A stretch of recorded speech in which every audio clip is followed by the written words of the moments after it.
and I will welcome you all to the Fall Goldwater Scholarship Workshop. I'm Novella Beskett, and I work in the Office of Fellowships and Scholar Programs, and I'm excited that we can continue to share the opportunity of the Goldwater and encourage students to consider and apply for it.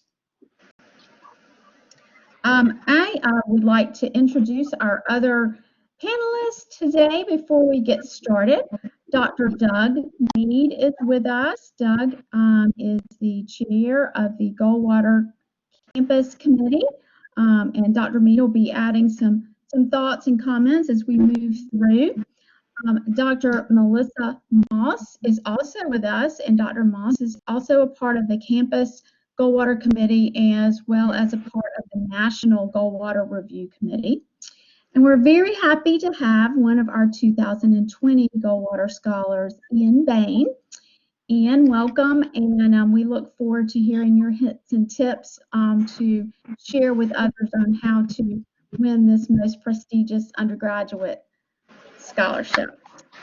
Let me get into some of the nuts and bolts of the award, and then we will turn it over, and I'll have the panelists help me with some of the additional details.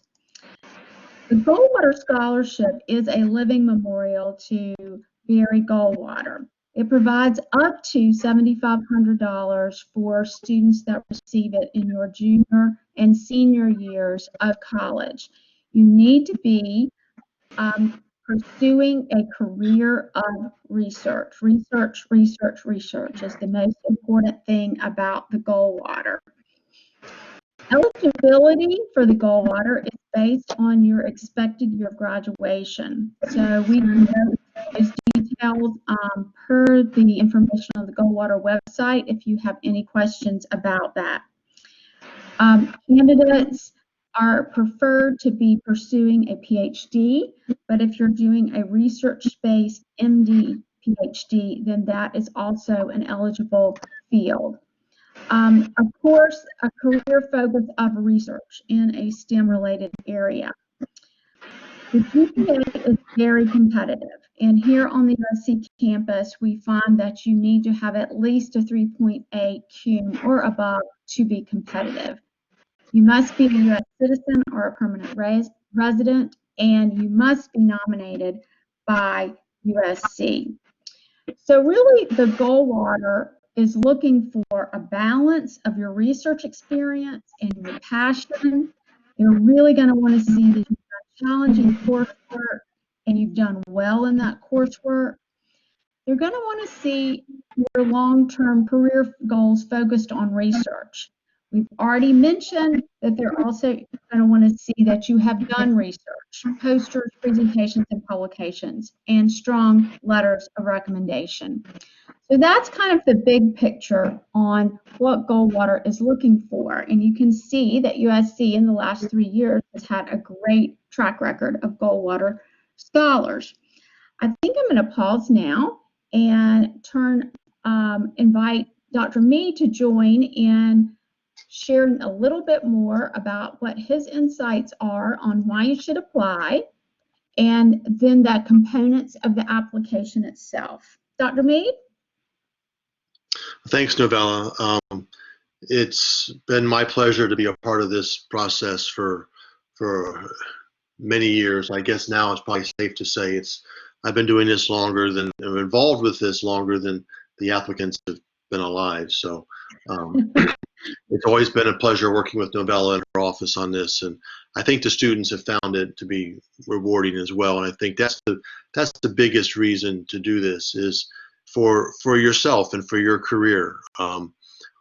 And whether you get this scholarship or not, if you're going to have a career in research, you're going to be applying for an NSF Graduate Research Fellowship. You're going to be applying for your own individual research grants.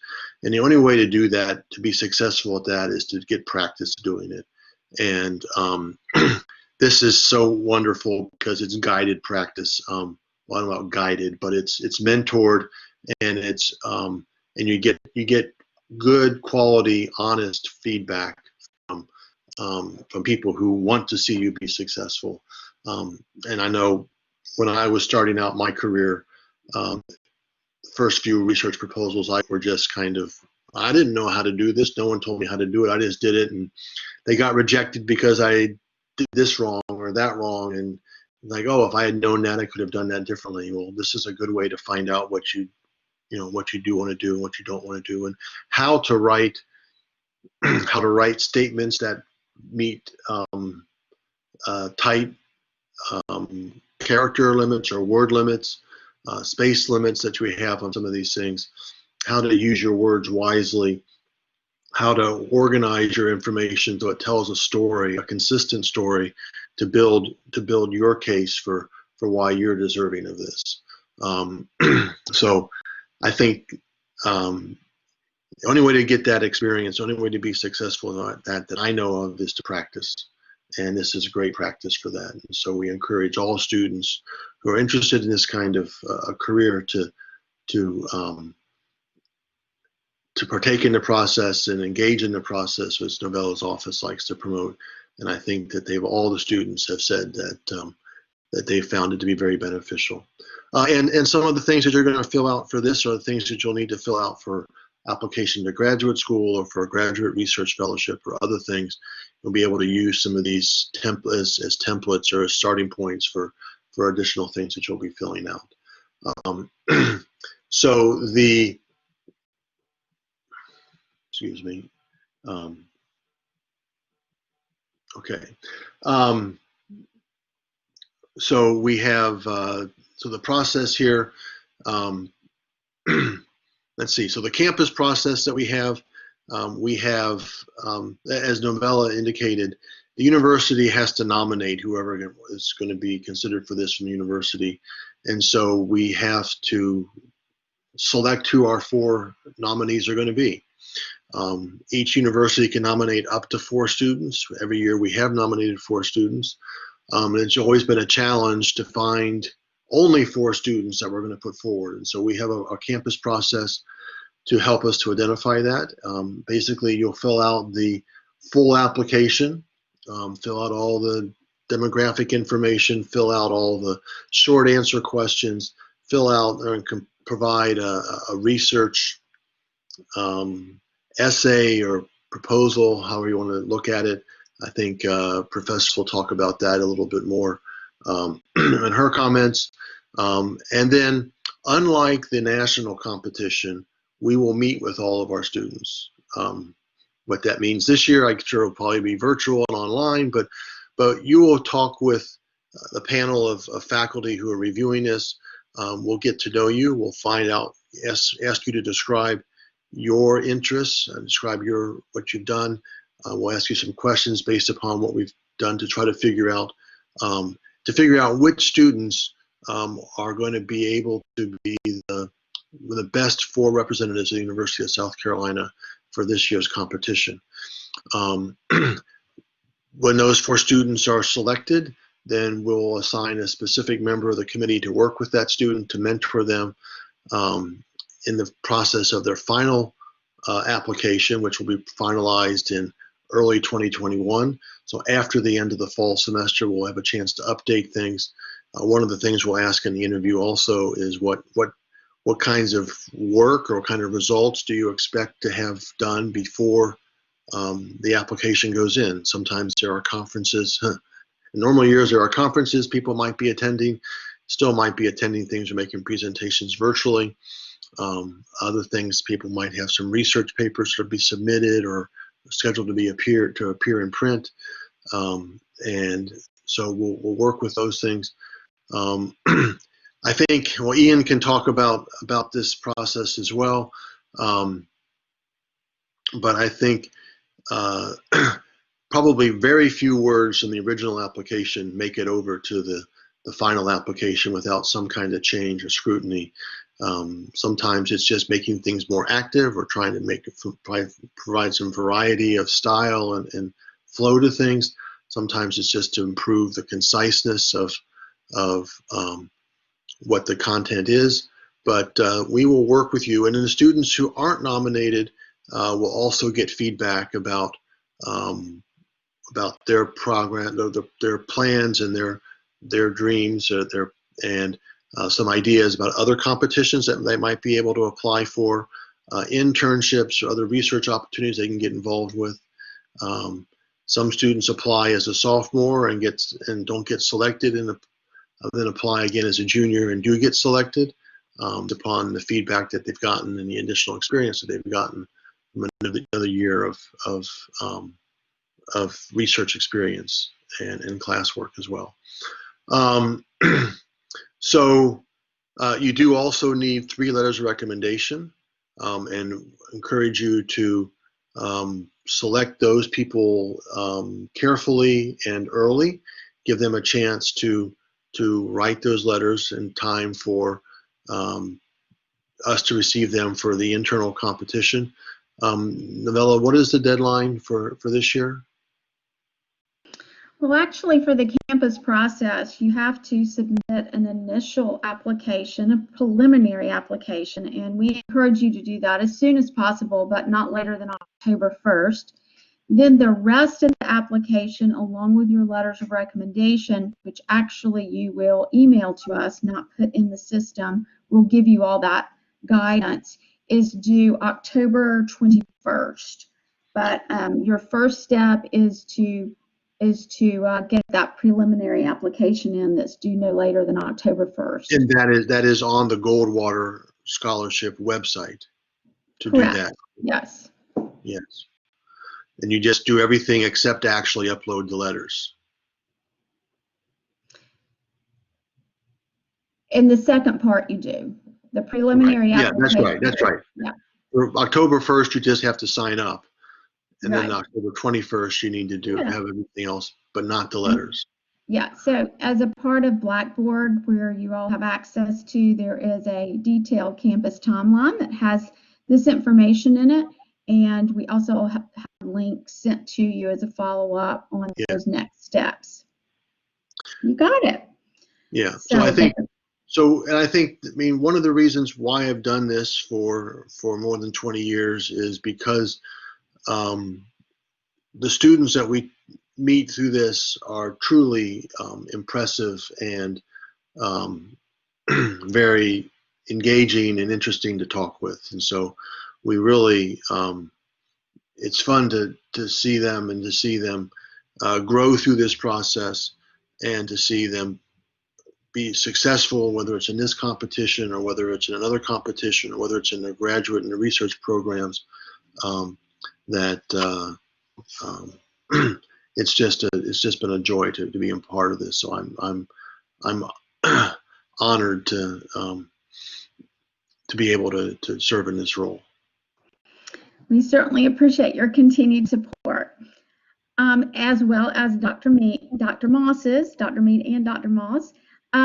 Dr. Moss, I'm going to let you, if you will, share with us a little bit of insights into the research essay and maybe some perspective from the national selection and how this all fits in. Oh, all right, great. I'm actually going to flip those 2 questions. So I'm going to talk a little bit first more about the perspective from the national committee. So first thing is to know that, when these are reviewed at the national committee, there are thousands of them that are reviewed.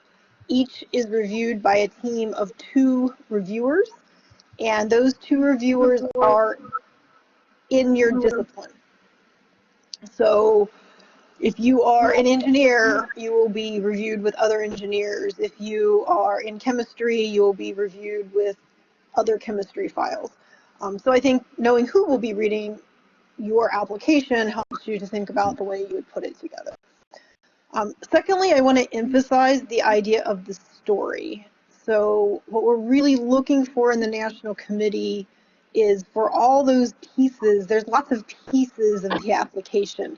And at first read, they may feel like they're not necessarily super connected, but we're looking for the student to connect those. And we want to see a story of how past experiences, involvement in research, and career plans all fit together. So, what kind of inspired you to look at research and promoted you to decide that a research career was where you wanted to go with, the rest of your education. So in that context, let me talk a little bit about the research essay. I think that the most effective research essays are those that have a solid background that's grounded in a project that you have already worked on, and then concludes with some of your own independent ideas about where the research is going next. So that kind of, that in itself tells the story, what you've learned and where you're going, just like the rest of your application does. Now, not every applicant has that depth of research experience or that plan for the future. So it doesn't have to be that. I'm just kind of indicating that those tend to be the most successful applications. But certainly, if you haven't done a lot of research yet, you might have time between now and the application deadline to immerse yourself in a particular topic that really interests you and to gain some of that background. Or if you've done some research but you haven't thought about where it's going, now is the time to talk to your research supervisor about what's next for the project and what you might be doing next year instead of next week in the lab. So those are all things to kind of think about now while you're putting all of that together. I also wanted to just make a comment on past research experience. The most effective candidates also have a good amount of time to which they've dedicated within the research realm. So this doesn't necessarily mean that you've been doing research since you set foot on campus as a freshman, and it doesn't necessarily mean you have to have had a whole bunch of different research experiences, but that you have regular involvement in research, that you're spending a good bit of your time each week. Maybe you've been involved in one project for the last year or so, or maybe you've worked here in a lab on campus and then went and did an RAU this past summer. Just some combination that shows that you've kind of built that experience in the research realm, because until you've had that experience, it's hard to convince people that that's what you want to do for the rest of your career. So I think those are the main ideas I wanted to share from the perspective of the National Review. Great, thank you so much for that. And I know for some students, there could be some concern that your summer plans were canceled. Everybody's were. The world in 2020 has changed. And Goldwater really recognizes that this has occurred and it's out of everyone's control. So there is a new question on the application this year, and that is discuss how the pandemic and other hardships affected your research plans, if they did. And if they didn't, that's fine too. But Goldwater really recognizes that research doesn't just exist within the traditional laboratory. So you can talk about other ways that you pivoted this summer and projects that you may have done because of a change in plans due to COVID. So please know that flexibility is there, and there's actually a lot more detail on that gives some additional examples in the sample Goldwater application that is in Blackboard. We have the good option of having a lot of previous Goldwater scholars on our campus, and that means that those that are applying now have a wealth of information to draw from. Here are a few quotes from some of the previous scholars, but actually we get to hear directly from Ian Bain today. Ian, I invite you to take over the mic and the camera and share your own words of advice as a 2020 Goldwater scholar. Thank you. My main piece of advice is to step one, make a plan of what you're going to write. So what I did is I went through the application and went through each question, and just quickly I thought, this is what I'm going to write about this question. And I did that for everything. And then when I went to write the research essay, I asked a lot of questions. I had very, very little experience with scientific writing before that. And so I went around my lab and I talked to everyone in there. I asked them, hey, what is your advice on starting to write a scientific paper? And they all had different advice for me, and they helped me get started on it. So step one, make a plan. And then two, when you actually write something, get lots of people to read it. I went through like dozens of drafts in my time writing it, which not everyone needs that many drafts. I need that many drafts. And just have a bunch of people read it. Everyone will have great advice for you. And even if it's just tweaking one sentence to make it sound more scientific, or making your ideas flow better, you'll get major improvements out of every draft you write. Great advice. Thank you, Ian.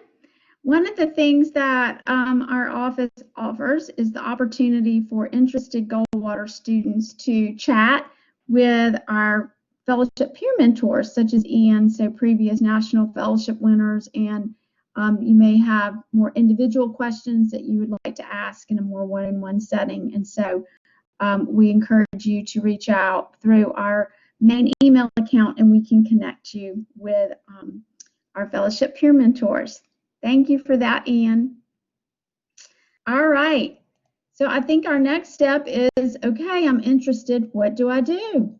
You can make an appointment with a National Fellowships Advisor. You know that the information on the Goldwater website is extremely important. At this point, you do not have to complete an intent to apply form. You can just complete the preliminary application on the Goldwater website. And note that the 3 recommenders you list are not contacted automatically. So we work with you on whom to choose to have the strongest letters of support in your application. The summer's passed, but you need to start working on your application right away and use the good advice that you just got from Ian about multiple drafts, and using your team of experts around you, your letter writers, your advisors, and previous winners to help you write the most competitive application possible. So let me give you this slide, which tells you exactly how you can connect for in-person or virtual appointments with a National Fellowships Advisor and our other information. If you are not already in our Goldwater Blackboard organization, we will add you to that after you've done the preliminary application. And in there, you can also view previous winners' applications and get an idea of the tone and specificity of the application. And a lot of more good information in Blackboard. What other hints and tips can we share today, Dr. Mead, Dr. Moss, or Ian? I do have a comment about reading the previous winners' applications. That helped me a ton. There are a lot of things that I didn't know that I should put in there. And you can read a bunch of different years, and it'll really help you know how to write and what to write for them. I was just going to say the same thing, that I think that that's one of the biggest assets that we have, is that list of that archive of successful applications. I think really can show some of the breadth of applications, how different styles. So I think talking with, they're there for anyone to see who's got access to the Blackboard website. And do students have access to that, Novella? Yes, Yeah. they do. So you can go and look at things on your own, but I think it probably might be faster and more efficient to talk to someone like Novella or someone in the fellowship's office who has a better feel for, when you talk about, I'm looking for, here's my major, here's my interest, here's what I want to do, I'm doing an MD, PhD, she can point you directly to some specific applications that might be most appropriate for you. And I think that is, and I think as I'm so happy to hear Ian say it without me prompting or saying it myself, but I think sometimes it reassures the student to say, "Oh, I can write that. I've had an experience like that." You can't copy. You don't want to. You're not copying the application, but But once you get into it and say, oh yeah, I had an experience like that, and I can write about that. When you see that those are important, and they're, I think sometimes students think that what they've done is unimportant or insignificant, and they don't realize how all those insignificant pieces fit together to form a coherent and really a compelling story. And that's what you're really trying to see. And I think that's a huge resource for our students. It's also, I think students can also contact the committee beforehand. If there's someone if you want to send me an email and ask me to look at something, I'm not going to look at the whole thing and give you a thorough review of it, but I can look at something and see how it's fitting together and see if it's the right style or how you might want to say something else or what you might want to include or not include. So a number of us are willing to take a quick look at some things before they come in. That's not giving us bias or any other kind of prejudice. I think is that so we're happy to help students all throughout the process. So I just want to add, if you're challenged with the research essay, it's a great time to talk to the people that you've worked with in your research, you know, the faculty member you're working with, or even the graduate student or the postdoc in your lab that's working on that project. You know, ask them, hey, where do you see this project that is, you know, going, or, you know, what was done before I got here, to give you a little bit more background. They're a really good resource, and also a great audience to read that essay and give you some input on what you've put together, and maybe help you to get new ideas too. We really do have a winning team here at USC. So our students that are looking to apply, you are just silly not to use all these great resources. And I'm really proud of my National Fellowship Advisor colleagues that have put together this information on Blackboard, because we really can get it to you virtually. And then we can follow up individually, as we hope to do. Anything else? All right, well, we will be looking forward to supporting lots of applicants in the Goldwater 2021 competition. Thank you for joining us today. Thanks, Novella, Melissa, Ian, and